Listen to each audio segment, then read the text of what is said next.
Bupum Rogamba, Oka Mopinagamba.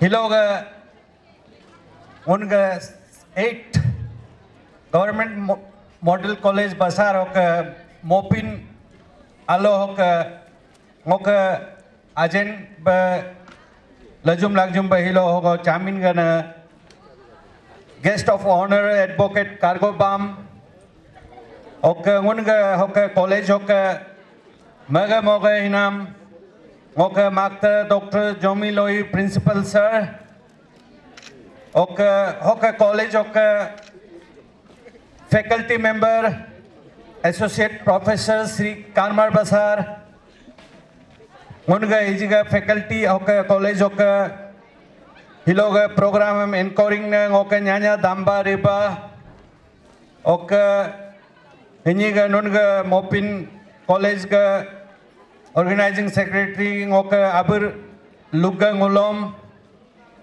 Oka Ngunuga Oka Lajum Lagjum Ba Guest of Honor Gala Oka Ajen Ba Chamin Gana Oka Maga Hinami Former ex-ASM Sri Henka Basar Ji Oka Ngunuga Youth Leader Sri Dojum Ribaji Oka entire respected Hoka College Oka 29 faculty members Oka College Oka Bupu Takam Oka Aburao my dear students of this college Oka Nigam Dolu Oka Hogo College Ogo Aba Go Jikuno Aba Go Card Ho Nidum Lodum La Hoka College का guardian बा ओका college का parents बा हमेशा नुनु college गमने नुन regular में गुर्दू ओका निगम दोलू बोका मगा मोगा इनाम आतो बोगा बासार ओका अबन्यान्या गादा आत गादा नुनु बुपु गामने ओका गाम लाकुमा ओका पॉपुलर पार्टी ओका अन्य न्यामा नतना रो निगम दोलू बोका हिलोग आया गाम आलो होका दूरक ने गादा नुन बुपु हम लेखेंगोदा Ngo Mopin Agam Amla happy Mopin Amla no nam October block chi wish samjidang na Hege Janono Bupu Madupa Mopin Polo Eji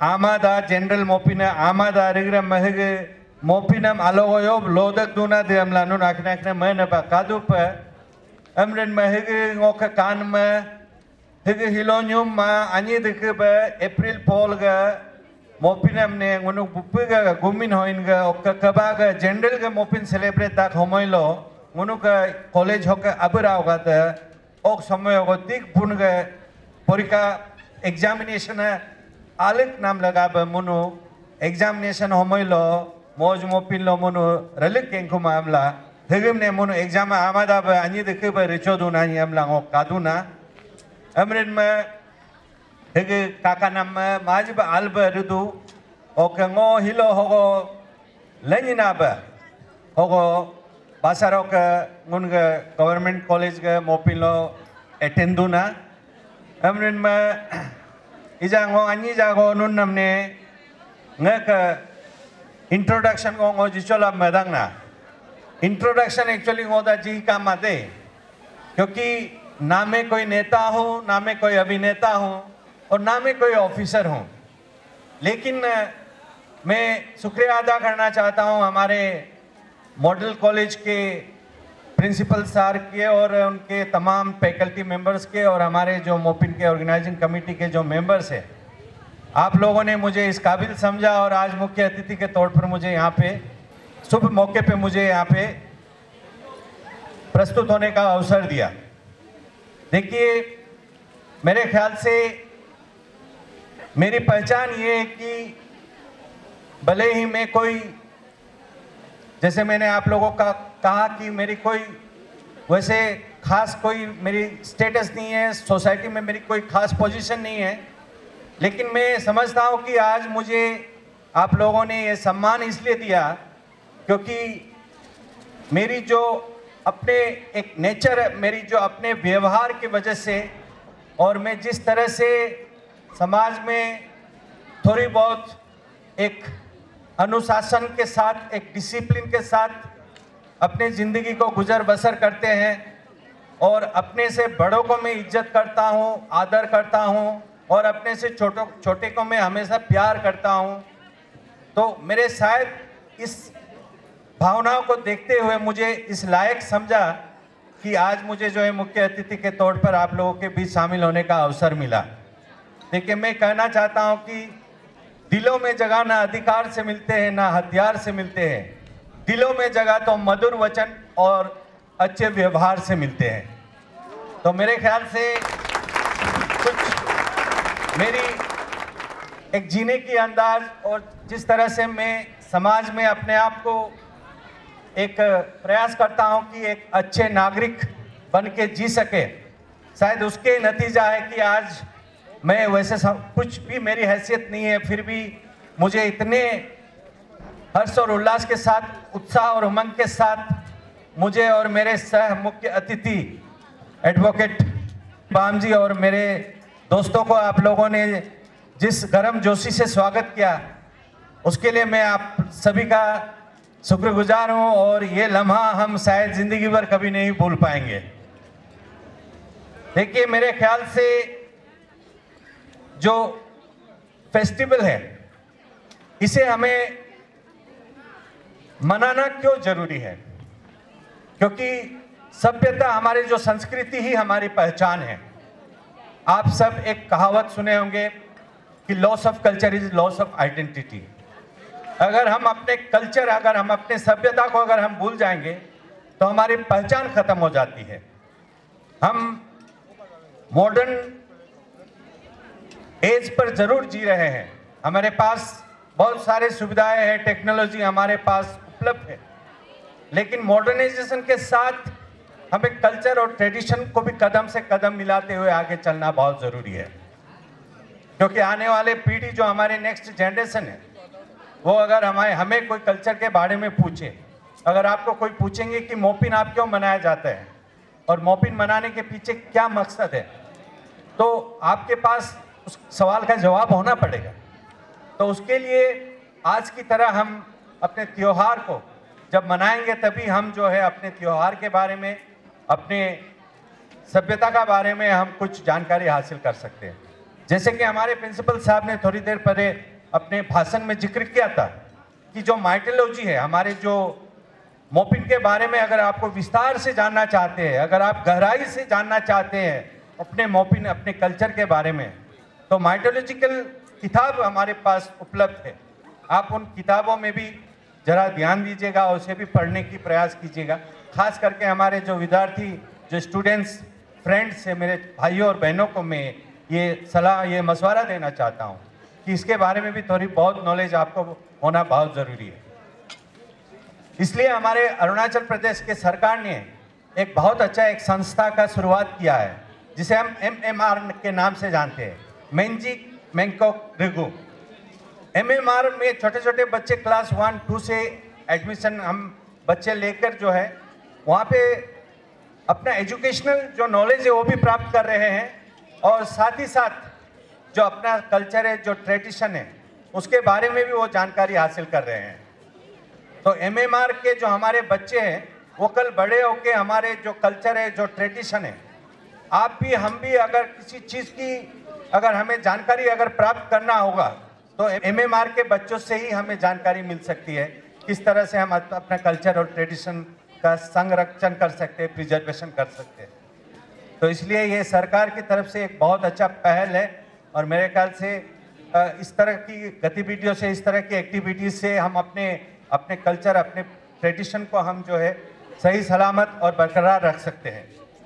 इस मौके पर मैं एक ज़रूरी एक बात आप लोगों के सामने साझा करना चाहता हूं। दरअसल इस बात को मैंने आज तक किसी के साथ भी इस बात को शेयर नहीं किया। दरअसल बात यह है कि हमारे जो हायर एजुकेशन के डायरेक्टर डॉक्टर तेजुम पादू, जब वो डायरेक्टर थे, हायर एजुकेशन के थे, तो उस वक्त वो मेरे कजिन ब्रदर एक्चुअली। तो जब भी बसार में किसी भी कारणवश वो बसार आते थे, तब मेरे घर में वो हमेशा आते थे, हम एक साथ लंच ब्रेकफास्ट वगैरह करते थे मेरे घर में। तो एक दिन जो है आज से 7-8 साल की पहले की बात है। तो वो अपने कुछ ऑफिशियल काम के लिए बसार के दौरे पे विजिट पर आए थे। तो मेरे घर में मैंने उन्हें एक लंच का प्रोग्राम अरेंज किया था। उस वक्त हम लंच खाते खाते लंच टेबल पर बातों बातों में चर्चा हो रहे थे। तो उन्होंने मुझे कहा कि 5 मॉडल कॉलेज की स्थापना करने जा रहे हैं, जिसमें से और कुछ टेक्निकल कॉलेज का भी, उसमें पॉलिटेक्निक कॉलेज का भी, कुछ नए पॉलिटेक्निकल कॉलेज का भी स्थापना करने के चर्चा कर रहे थे। तो मैंने उन्हें कहा, उस डाइनिंग टेबल पर मैंने डिस्कशन करते हुए कहा कि फिर तो आप एक प्रपोजल क्यों ना बसार में मॉडल कॉलेज का प्रपोजल आप देते हैं, क्योंकि हमारे बसार में यहाँ पे कोई मॉडल कॉलेज नहीं है। हमारे पासीघाट और कांबा जो अपना टांकी कॉलेज है, तो आलोक के जो हमारे छात्र है, स्टूडेंट्स है, उसके लिए कांबा में ऑलरेडी एक कॉलेज है और पासीघाट में ऑलरेडी कॉलेज है। लेकिन हमारे बसार में तिरबिन, दारे, लिखावाली, गेंसी एरिया के जो कैचमेंट जो स्टूडेंट है, उनके लिए यहाँ पे कोई कॉलेज नहीं है। तो मैंने ये सलाह, ये आइडिया, प्रपोजल उन्हें दिया था। तो उसने कहा कि ये तो बहुत ही जेन्युइन एक प्रपोजल है, इस प्रपोजल को मैं हायर अथॉरिटी तक जरूर पहुंचाऊंगा। तो उसके बाद जो है उन्होंने इस कॉलेज का प्रपोजल को इनिशिएट किया। फिर उसके बाद जो है 1 साल के बाद जब मैंने देखा तो बसार में कॉलेज का जो है प्रपोजल का अप्रूवल हो चुका था। तो इसलिए मैं तो कोई पब्लिक लीडर नहीं हूँ, मुझे किसी चीज़ का कोई क्रेडिट भी नहीं चाहिए। फिर भी मैंने इस बात को ज़रूरी समझा, क्योंकि आज उसी कॉलेज पर आज मैं एक कार्यक्रम पर मुख्य अतिथि के तौर पर आप लोगों ने मुझे बुलाया है। तो इसलिए मैंने सोचा कि इस कॉलेज के बारे में मेरी थोड़ी बहुत जो योगदान है वो आज मैं आप लोगों को बता दूं। इससे पहले मैंने किसी मंच पर या किसी के सामने इस बात को नहीं कहा और किसी को नहीं बताया। तो मैंने सोचा कि आज एक मुनासिब जगह है और मुनासिब समय है, तो इसलिए इस बात को आप लोगों को ज़रा बता दूं।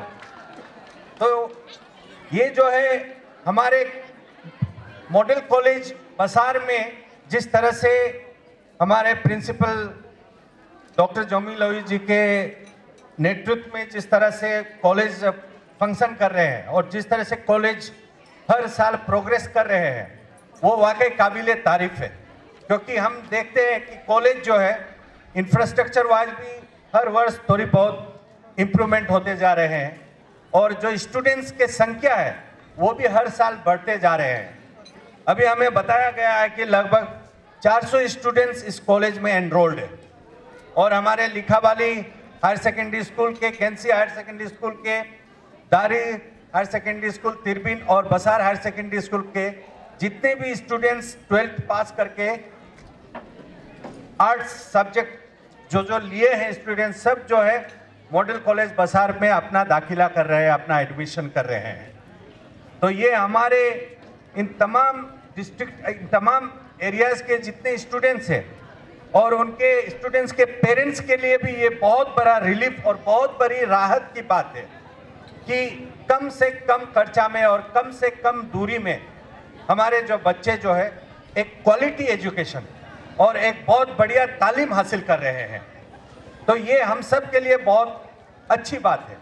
और जैसे कि हमारे प्रिंसिपल साहब ने अपने स्पीच के दौरान इस बात का जिक्र किया कि यहाँ पे इंफ्रास्ट्रक्चर्स की कमियां हैं और यहाँ पे बहुत चीज़ों की ग्रीवेंसेस है। तो उसके लिए तो मैं ये कहना चाहूँगा कि हमारे जो आज के गेस्ट ऑफ ऑनर हैं, और मैं भी, वैसे तो मैं कोई रिसोर्सफुल पर्सन नहीं है हम दोनों, फिर भी एक जिम्मेदार, एक पब्लिक होने के नाते, एक रिस्पॉन्सिबल सिटीजन होने के नाते हमारे जो आगामी चुनाव है 2024 के, इस चुनाव में जो भी 29 बसार असेंबली कंस्टिट्यूएंसी के नेतृत्व करेंगे, मैं किसी का नाम इस वक्त लेना नहीं चाहता क्योंकि फेस्टिवल के माहौल में राजनीतिकरण की बातें करना ठीक नहीं है। फिर भी जो भी नेता जो है चुन के आएंगे और लपारादा डिस्ट्रिक्ट के 29 बसार असेंबली कंस्टिट्यूएंसी के कमान संभालेंगे, उस नेता को जो है आज के मुख्य अतिथि के तौर पर और हमारे गेस्ट ऑफ ऑनर की तरफ से हम लोग जरूर प्रिंसिपल साहब के जो ग्रीवेंसेस है, जो आपने बताया कुछ समस्या, उस समस्या को हम जो है उन नेता के सामने जरूर रखेंगे और हम पूरे जोर देंगे अपने तरफ से, हम अपने तरफ से पूरे प्रेशर देंगे कि मॉडल कॉलेज की जो कमियां हैं उसे दूर किया जाना चाहिए। क्योंकि देखिए, हेल्थ और एजुकेशन एक दो महत्वपूर्ण एक क्षेत्र है। जो भी पॉलिटिकल लीडर है वो दो सेक्टर को बहुत प्राथमिकता देते हैं, प्रायोरिटी देते हैं। एक है एजुकेशन, दूसरा है हेल्थ सेक्टर। तो अगर हम एजुकेशन के बात किया जाए तो लपारादा डिस्ट्रिक्ट में एजुकेशन के गवर्नमेंट मॉडल कॉलेज बसार से बड़ा कोई इंस्टीट्यूट है ही नहीं। तो अगर एजुकेशन सेक्टर को हमें आगे बढ़ाना है और हमारे जो नौजवान पीढ़ी को, जो हमारे यंग जनरेशन है, उसे एक काबिल और एक रिस्पॉन्सिबल सिटीजन बनाना है, तो हमें एजुकेशन क्षेत्र पे जरूर ध्यान देना पड़ेगा। यहाँ के फैकल्टी मेंबर्स के, यहाँ के प्रोफेसर्स के, यहाँ के प्रिंसिपल के, यहाँ के स्टूडेंट्स की क्या कमियां हैं, क्या चीज़ों से, मुसीबतों से गुजर रहे हैं, उन कमियों को दूर करना पड़ेगा। यहाँ पे इंफ्रास्ट्रक्चर्स की किस तरह की ज़रूरतें हैं, जैसे अभी हमारे प्रिंसिपल साहब ने एक बात का जिक्र किया कि हमारे गर्ल्स हॉस्टल है बगैर कंपाउंड वॉल के, जहाँ हमारे बहन बेटियाँ हॉस्टल में रहती है। हमारे बहनों को, हमारी बेटियों को महफूज रखना ये हमारी जिम्मेदारी है। उनकी सिक्योरिटी के बारे में सोचना ये हमारी जिम्मेदारी है। तो हमारे गर्ल्स हॉस्टल बगैर प्रॉपर फेंसिंग के, बगैर प्रॉपर कंपाउंड वॉल के, ये बिल्कुल असुरक्षित है। This is really insecure.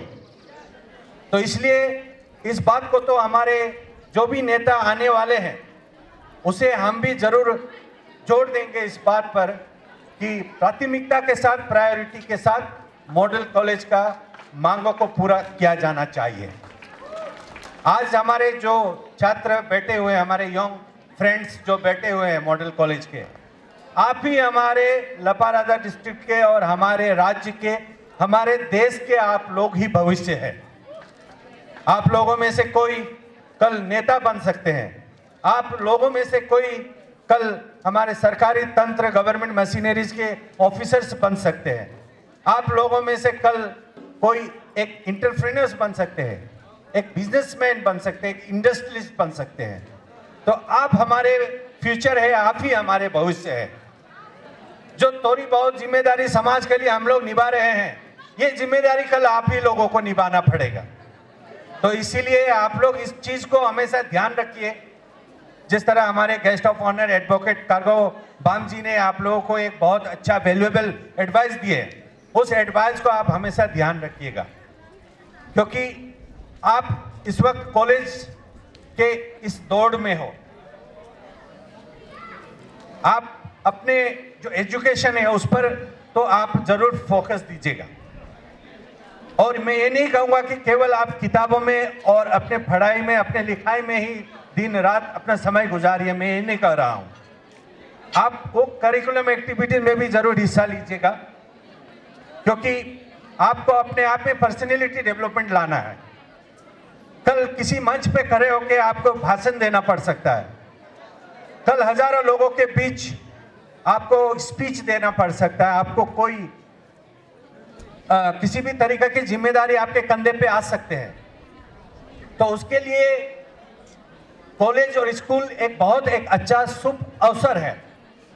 College के माध्यम से आपको एक अच्छा प्लेटफॉर्म दिया जाता है।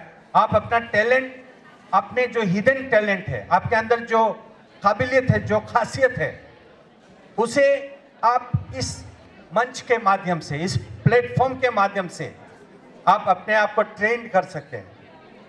तो इस तरह के मौका को आप मत गवाइए। आप को करिकुलम एक्टिविटीज में भी जरूर भाग लीजिएगा। आजकल हर क्षेत्र में अपना करियर बना सकते हैं, अपना फ्यूचर, आप भविष्य संवार सकते हैं। तो ये चीज को मद्देनजर में रखते हुए आप लोग जरूर इस चीज को ध्यान दीजिएगा, क्योंकि आप लोग कॉलेज में जब आपके पेरेंट्स, आपके माँ बाप, आपके परिवार के परिजन सदस्य इस उम्मीद के साथ आपको कॉलेज भेजते हैं कि आप जो है पढ़ लिख कर एक जिम्मेदार व्यक्ति बनेंगे, और जब आप एक जिम्मेदार नागरिक बनेंगे तो सबसे पहले आप अपने घर परिवार के लिए कुछ कर सकोगे। अपने घर परिवार के लिए आपके तरफ से एक योगदान, आपके तरफ से एक कंट्रीब्यूशन आप दे सकोगे।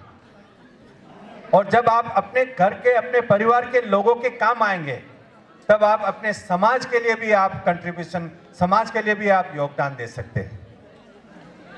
तो उसी तरह आप अपने देश के लिए भी बहुत बड़ा योगदान दे सकते हैं। तो उसके लिए हमें सक्षम होना पड़ेगा, उसके लिए हम काबिल होना पड़ेगा, उसके लिए हम कैपेबल होना पड़ेगा।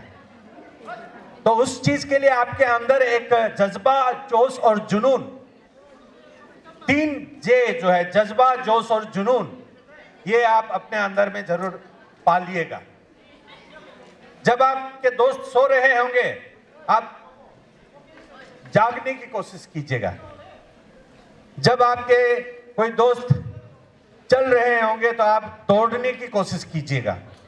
जब आपके कोई दोस्त दौड़ रहे हैं तो आप उड़ने की कोशिश कीजिएगा। कहने का मतलब यह है कि आपके दिल में एक कॉम्पिटिटिव एक एटीट्यूड होना पड़ेगा, क्योंकि हर जगह कंपटीशन है आजकल। ऐसे कोई जगह नहीं जहां पे कंपटीशन नहीं है। एक जमाना था, आप अगर ग्रेजुएशन करके बीए पास करके आएंगे, आप कॉलेज से घर पहुंचने से पहले आपके जो अपॉइंटमेंट लेटर है वो आपके घर तक पहुंच जाता था। एक जमाना है, आज से 40-50 साल पहले की मैं बात कर रहा हूं। अगर आप जैन कॉलेज पासीघाट से आप बीए पास करके जो वहां से अपने घर के लिए निकलते थे, तो उस स्टूडेंट को घर पहुंचने से पहले सरकार की तरफ से अपॉइंटमेंट लेटर, चाहे वो टीचर के जॉब के हो, चाहे वो सर्कल ऑफिसर के जॉब की हो, अपॉइंटमेंट लेटर घर तक पहुंच जाते थे। लेकिन अभी जमाना बदल गया। उस वक्त नौकरी जो है कैंडिडेट के पीछे खुद ब खुद चल के आ जाते थे, लेकिन आज कैंडिडेट जो है नौकरी के पीछे भागना पड़ रहा है। अगर एक नौकरी है तो हजारों उम्मीदवार है, हजारों एस्पिरेंट्स है, क्योंकि हमारे जो लिटरेसी रेट है वो बढ़ रहे हैं हर वर्ष, बेरोजगारी बढ़ रहे हैं हर वर्ष, और नौजवान जो युवा है, जो लिटरेटेड जो हमारे नौजवान है, उसकी संख्या बढ़ रहे हैं हर वर्ष। तो जैसे जैसे संख्या बढ़ रहे हैं वैसे वैसे हमारे कंपटीशन बढ़ रहे हैं। इस बात को आप लोग ध्यान दीजिए, और जो मेहनत करेंगे वो जरूर कामयाब होंगे। There is no shortcut for success. कामयाबी के लिए आपको मेहनत करना पड़ेगा, और अगर आप मेहनत करेंगे तो चाहे आप किसी भी परिवार के सदस्य क्यों ना हो, चाहे एक गरीब परिवार के आप बच्चे क्यों ना हो, चाहे एक मीडियम वर्ग परिवार के आप बच्चे क्यों ना हो, चाहे आप एक अमीर परिवार के बच्चे क्यों ना हो, मगर आप अगर मेहनत करेंगे, लगन, ईमानदारी और डेडिकेशन के साथ अगर आप पढ़ाई लिखाई करेंगे, तो आपके हिस्से की जो नौकरी है वो कोई नहीं छीन सकता है। क्योंकि हमारे अरुणाचल गवर्नमेंट ने सर्विस सिलेक्शन बोर्ड जैसे इंस्टीट्यूट का स्थापना कर दिया है, जहां पर दुर्भाग्यपूर्ण कुछ घोटाले सामने आए थे। ये बहुत ही अनफॉर्चुनेट बात थी, लेकिन मेरे ख्याल से इस तरह की घटना दोबारा नहीं घटेंगे। जिस तरह से गवर्नमेंट ऑफ अरुणाचल प्रदेश, हमारे आदरणीय मुख्यमंत्री पेमा खांडू जी जो है, जिस तरह से इसमें रिवोल्यूशनरी चेंजेस लाने की प्रयास कर रहे हैं, ताकि जो युवा है, जो सक्षम है, जो काबिल है, जो टैलेंट है, उनको उनका हक मिलना बहुत ज़रूरी है। तो इसलिए मेरे ख्याल से जो हमारे सर्विस सिलेक्शन बोर्ड है, जो हमारे अरुणाचल पब्लिक के जो APCS है, तो वहाँ पे अगर आप मेहनत, ईमानदारी और लगन के साथ अगर आप अपने पढ़ाई लिखाई करेंगे, तो आपको अपना मेहनत का फल जरूर मिलेगा, ऐसा हमें पूरा उम्मीद है। एक जमाना था जहां नौकरी प्राप्त करने के लिए शायद कुछ आपके नॉलेज के साथ में कुछ फाइनेंशियल रिक्वायरमेंट्स के भी जरूरी पड़ता था, लेकिन वो जमाना अभी चले गए हैं। आज आपके कलम और आपके किताब ही आपको नौकरी दिलाएंगे। बाकी चीज अब किसी को नौकरी दिला नहीं सकती है, ना कोई नेता, ना कोई रुपए पैसे, किसी भी कारणवश जो है आप नौकरी प्राप्त नहीं कर सकते। केवल कागज और कलम ही आपको नौकरी दिला सकते हैं। तो इसलिए इस चीज को आप ध्यान रखिएगा और अपने आप में एक आत्मविश्वास, एक कॉन्फिडेंस लेवल आपका हाई होना बहुत जरूरी है। आपके अंदर में एक, जैसे मैंने कहा कि जोश, जज्बा और जुनून, आपके अंदर में एक हौसला होना चाहिए कि हमें इस चीज को, इस लक्ष्य को हमें प्राप्त करना है।